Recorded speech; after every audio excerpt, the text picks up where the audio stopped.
함께 신앙 고백하시겠습니다. 나는 전능하신 아버지 하나님 천지의 창조주를 믿습니다. 나는 그의 유일하신 아들 우리 주 예수 그리스도를 믿습니다.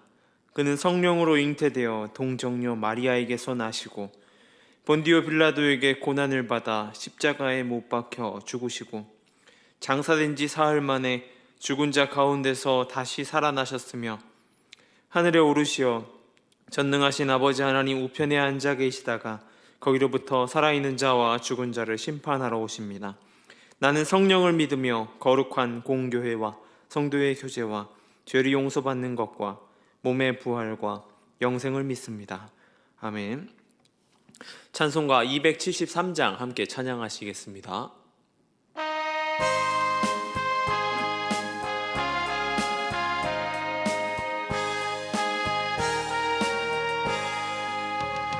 나 주를 멀리 떠났다 이제 옵니다. 나 죄의 길에 시달려 주여 옵니다. 나 이제 왔으니 내 집을 찾아 주여 나를 받으사 맞아주소서. 그 귀한 세월 보내고 이제 옵니다. 나 뉘우치는 눈물로 주여 옵니다. 나 이제 왔으니 내 집을 찾아 주여 나를 받으사 맞아주소서. 나 죄에 매여 고달파 이제 옵니다. 주 크신 사랑 받고자 주여 옵니다. 나 이제 왔으니 내 집을 찾아 주여 나를 받으사 맞아주소서. 이 병든 마음을 고치려 이제 옵니다. 큰 힘과 소망 바라고 주여 옵니다. 나 이제 왔으니 내 집을 찾아 주여 나를 받으사 맞아주소서. 나 바랄 것이 무언가 우리 주 예수 날 위해 죽임 당하심 믿고 옵니다. 나 이제 왔으니 내 집을 찾아 주여 나를 받으사 맞아주소서. 아멘. 오늘 함께 볼 말씀은 민수기 20장 7절에서 13절까지의 말씀입니다.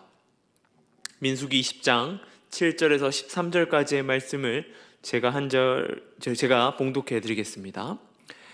여호와께서 모세에게 말씀하여 이르시되 지팡이를 가지고 내 형 아론과 함께 회중을 모으고 그들의 목전에서 너희는 반석에게 명령하여 물을 내라 하라. 내가 그 반석에 물을 내게 하여 회중과 그들의 짐승에게 마시게 할지니라. 모세가 그 명령대로 여호와 앞에서 지팡이를 잡으니라. 모세와 아론이 회중을 그 반석 앞에 모으고 모세가 그들에게 이르되 반역한 너희여 들으라. 우리가 너희를 위하여 이 반석에서 물을 내려 하고 모세가 그의 손을 들어 그의 지팡이로 반석을 2번 치니 물이 많이 솟아나오므로 회중과 그들의 짐승이 마시니라. 여호와께서 모세와 아론에게 이르시되 너희가 나를 믿지 아니하고 이스라엘 자손의 목전에서 내 거룩함을 나타내지 아니한 고로 너희는 이 회중을 내가 그들에게 준 땅으로 인도하여 드리지 못하리라 하시니라. 이스라엘 자손이 여호와와 다투었으므로 이 일을 무리바 무리라 하니라. 여호와께서 그들 중에서 그 거룩함을 나타내셨더라. 아멘. 사람은 고쳐 쓰는 것이 아니다 라는 말을 합니다. 살아온 환경과 여러 가지 요인들로 인하여서 성격이나 여러 가지 인품, 그런 것들을 바꾸긴 것이 어렵다라고 하는 것에서 나온 말이죠. 그래서 많은 사람들이 그런 사람은 그런 사람들이니까 하는 이야기를 하는 것입니다. 1970년대에서 80년대에 대한민국을 주름잡으며 활동하였던 유명한 절도범이 한 명이 있습니다. 그의 별명이 뭐였냐면 대도였습니다. 바로 조세형이라는 사람입니다.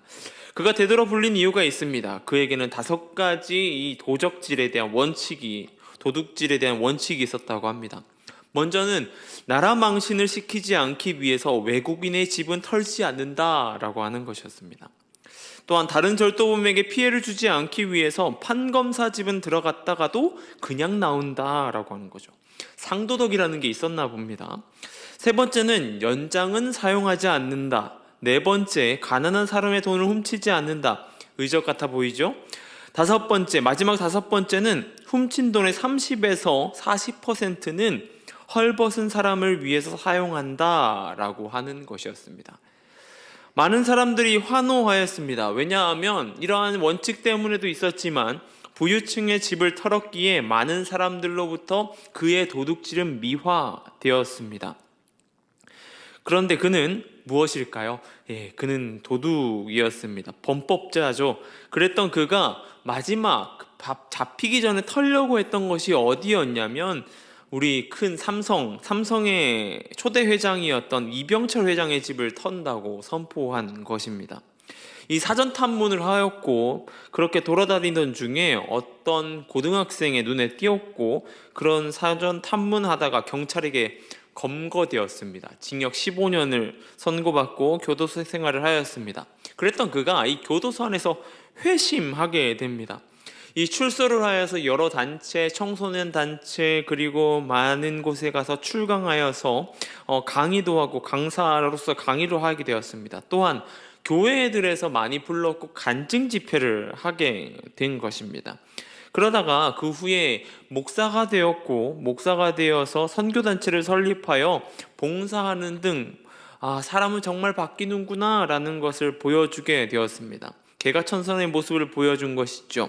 그랬던 그가 이 완전한 그 회심이 아닌 다른 모습을 보여주게 됩니다. 아직도 범죄에 손을 떼지 못하고 있는 모습을 보여주는 것이죠. 그 출소 이후에 목사가 되고 그 이후에도 조금씩 훔치기 시작한 것입니다. 그러다가 최근의 이야기는 여든이 넘은 이 상황 가운데서 2019년 빈집을 털다가 다시 2년 6개월 선고를 받고 교도소에 수감되게 됩니다. 그리고 출소를 하여서 다시 집을 털다가 구속된 것입니다.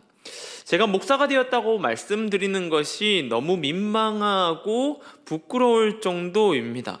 이 모습에서 볼 때 우리는 사람 고쳐 쓰는 것 아니다 라고 하는 것이 맞다라는 것을 실감할 수 있게 됩니다. 그런데 이것이 몇몇 범죄자, 악한 사람들에 관한 이야기라고 할 수 있을까요?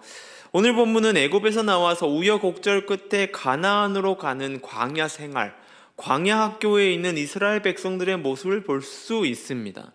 이전의 모습은 어떠했을까요? 이 애굽을 나오기 전에 이들의 모습은 노예였습니다.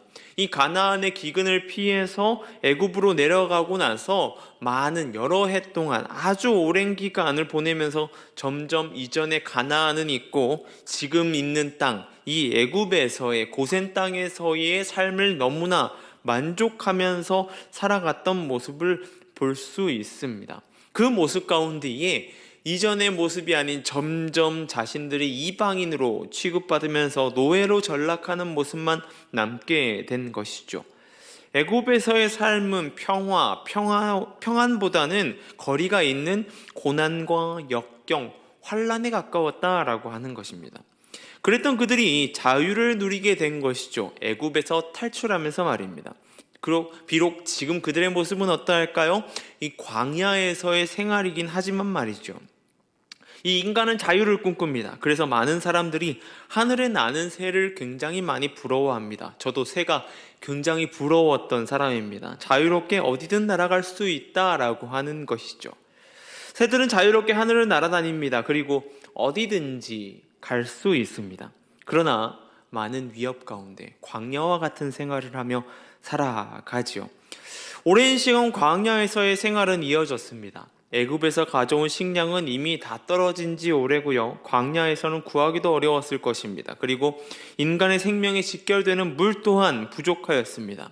그러나 그들은 지금은 앞서 있었던 애굽의 억압, 그러한 것은 없는 자유를 누리고 있다라고 하는 것이죠. 그런 그들의 입에서 터져나온 말이 무엇인 줄 아십니까? 바로 불평과 원망이었습니다. 모세와 아론은 그 모든 불평과 불만, 원망들을 들었습니다. 모세와 아론은 알고 있었을 것입니다.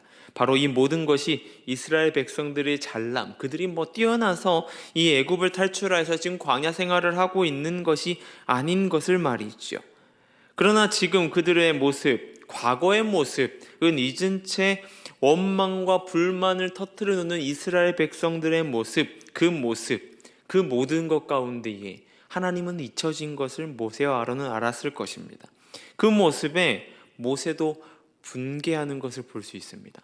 하나님의 말씀을 생각하지 않고 이스라엘 백성들을 향해서 분노를 표출하게 되는 것이죠. 바위를 보고 명령하라고 하였지만 모세는 화를 내며 바위를 2번 때려치게 됩니다. 하나님이 주신 지팡이로 말이죠. 우리는 이 모습 속에서 이스라엘 백성들의 모습을 잘 생각해야 합니다. 이미 은혜를 맛보았습니다. 이미 그들은 애굽에서 탈출하는 그 놀라운 역사를 맛보았습니다. 그러나 지금 이미 받은 은혜는 잊은 채 원망만을 쏟아내고 있다라고 하는 것이죠. 우리의 모습도 그 모습일지 모르겠습니다.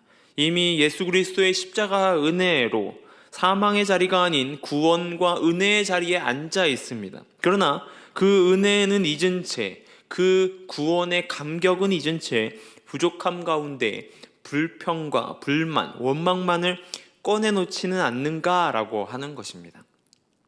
1년의 교회 절기 중에 오늘부를 시작해서 다음 주일까지 이번 한 주가 저는 가장 교회 절기 중에 의미 있는 한 주라고 생각합니다. 오늘 이 종려주의를 시작으로 해서 예수 그리스도의 십자가 고난 죽으심을 묵상하여 부활이라는 은혜를 깨닫고 생각하게 되는 이 고난 주간의 시간을 우리는 보내게 됩니다. 이 주간의 시작인 이 종려주일에 저와 여러분의 모습은 어떠합니까? 예루살렘 성에 입성하시기 전 성을 바라보며 눈물 흘리시던 예수 그리스도의 모습을 생각하게 됩니다. 은혜는 모르고 여전히 원망과 불평, 불만 속에 살아가는 우리의 모습, 그 모습이 이 고난주간의 시작이라고 할 수 있는 것이죠. 종려주일, 이 주일에 우리 모습을 바라보시며 눈물 흘리고 계시진 않을까요?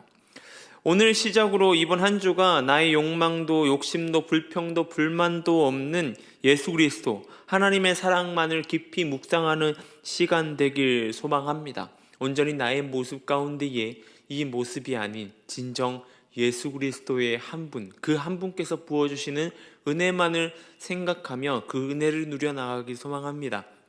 그럴 때에 우리 가운데 더 큰 은혜, 더 큰 기쁨이 가득할 줄로 믿습니다. 기도하겠습니다.